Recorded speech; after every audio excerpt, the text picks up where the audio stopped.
Таксиде иштейм деген мекендештер үчүн кызматыңыздарда Атаман такси паркы. Москва жана бүткүл Россия шаарларын Яндекс таксиге жана Сити мобилге улайбыз. Парктын комиссиясы болгону 2,5%. Акча чечүү бекер. Круглосуточно иштейт. Любой момент, любой суммадагы акча чечип алууга мүмкүнчүлүк бар. Яндекс заправка 3000 рубльга чейин суткасына куйсаңыздар болот. Комиссия алынбайт. Кисарт без документов алып бергенге жардам беребиз. Жана справка несудимости кисартка кошуп беребиз. Путевой лист, страховка таксиге жасоодо бар. Ар бир ай сайын Атаман парктын атынан розыгрыштар ойнотулуп турат. Ишеничтүү парк 3 жылдан бери биздин мекендештерибиздин алдында кызматтабыз. Байланыш үчүн телефон номерлер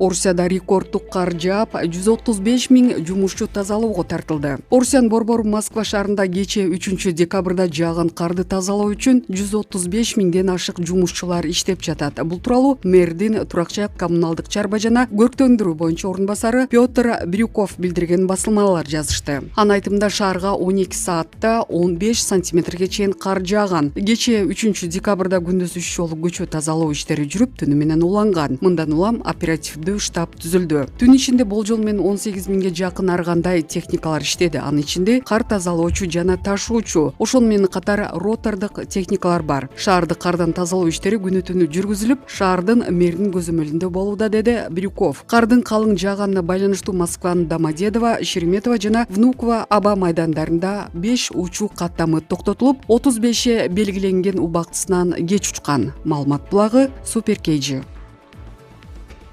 Ош облусунда тергөө абагында кармалып турган Жеңгө кайманаты менен белгилүү уюшкан кылмыштуу топтун мүчөсү Кадырбек Досонов Бишкекке которулду. Бул маалыматты Азаттыкка анын адвокаты Назгүл Суюнбаева ырастады. Анын сөзүнө караганда Досонов 24 ноябрда дагы башка кылмыш ишине байланыштуу күбө катары көрсөтмө берүү үчүн Бишкекке которулган. Ал борбордо кайсы абакта экенин тактаган жок. Быйыл 13 январда Ош шаарында топ адам бир кишини арматура менен койгулап жатканы тартылган видео коомчулукка талкуу жараткан. Үрөй учурган бул окуяда бир киши өлүп, дагы бири катуу жабыркаганы маалым болгон. Шаардык милиция адам өлтүрүүнү уюштурууга айыпталган Кадырбек Досонов баштаган 5 кишини кармаган. Кийин ушул эле ишке байланыштуу жалпы 9 шектүү кармалганы белгилүү болгон. Досонов буга чейин оор беренелер менен айыпталып, бир нече жолу кесилип, кайра эркиндикке чыккан. Соңку ирет аны УКМК 2021 жылдын февраль айында кармаган. Кыргызстанда Крим чөрөнүн ана башы аталган Камчы Көлбаев 4 октябрда Бишкекте УКМКнын атайын операциясы маалында өлтүрүлгөн. Бул окуядан кийин өлкөдө уюшкан кылмыштуу топтун бир катар мүчөлөрү, анын ичинде Кадырбек Досонов да кылмыштуу топтон мындай идеялардан баш тартканы айтылган видеолор чыккан. Улуттук коопсуздук боюнча мамлекеттик комитеттин УКМК төрагасы Камчыбек Аташиев Жогорку кеңештин 23 ноябрдагы жыйынында Кадырбек Досонов кылмыштуу аракетин дагы эле улантып жатканын айтып, ал Оштон Бишкекке которууларын билдирген. Маалымат булагы Азаттык.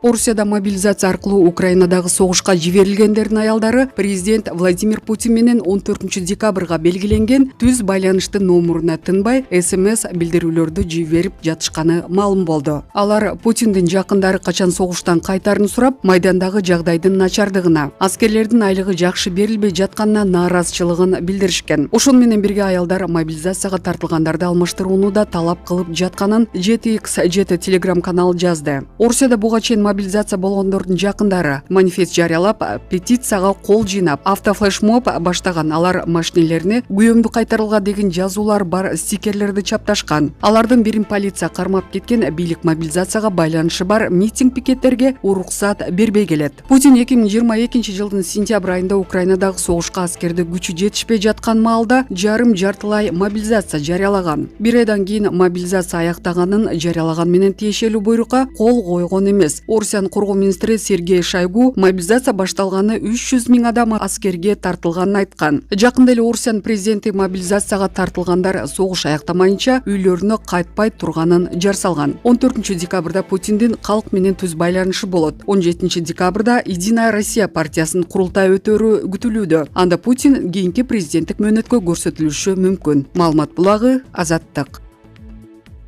Президенттин маалымат катчысы эл аралык жаңы аэропорт Ошкода, Жалал Абадка да курулаарын билдирди. Эл аралык аэропорт Ошкода, Жалал Абадка да курулат. Бул тууралуу бүгүн 4 декабрда президенттин басма сөз катчысы Аскат Алагөзов социалдык тармактагы баракчасына жазды. Социалдык тармактардын айрым колдонуучуларын Ош шаарына пландалган аэропорт Жалал Абад шаарына салынмай болуптур, Ошко салынбай калыптыр деген өңдүү билдирүүлөрдү чындыкка дал келбейт жана провокациялык мүнөздө экендигин белгилейбиз. Ошондой эле жалган жана чагымчыл маалымат тараткандар тийиштүү мыйзамдардын чегинде тескелерин, ал үчүн жоопкерчилик каралганын эске салабыз, деди ал. Алагөзов буга чейин өлкө башчы Садыр Жапаров жаңы салына турган аэропорттордун долбоору менен таанышканын кошумчалады. Үстүбүздөгү жылдын май айында президент Жапаров жаңы салына турган аба майдандардын долбоору менен жеринде таанышкан. Анда Ош жана Жалал Абад шаарындагы азыркы аэропорттордун ордуна көп кабаттуу үйлөрдү куруу каралган. Андагы батирлер жарандарга мамлекеттик ипотекалык компания аркылуу жеңилдетилген